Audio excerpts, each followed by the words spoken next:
За hi guys, зориглогийн дээр apply буюу өргөлөө явуулах зориглын хичээл тавтай морил.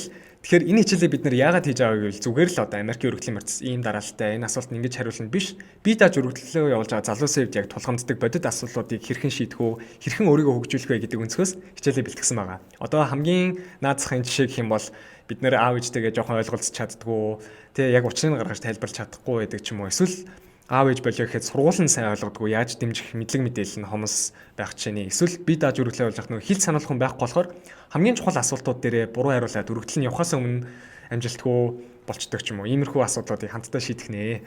Хоёрдугаарт манай өргөдлийн процесс гэдэг зүйл нь өөрөө залуусыг айгүй олон талаас нь хөгжүүлдэг. Өмнө нь хийж байгаагүй зүйлээ хийхэд нь түлхдэг.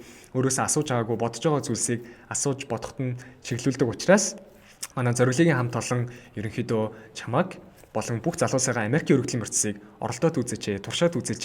Энэ дэлхийн лаглаг сургуульд өрсөлдөхүйц хэмжээнд өөрсдөө хөгжүүлэх гэж оролдооч гэж уриалмаар байгаамаа. Тэгээ чи жоохон мэдлэг тутмагч юм уу ханаас эхлэхээ мэдэхгүй байгаа бол битээ санаа зовоорой. Одоо яг үзэж байгаа энэ Dare to Apply-ийн free хичээлтэй цуг эхний алхмаа хийгээрэй.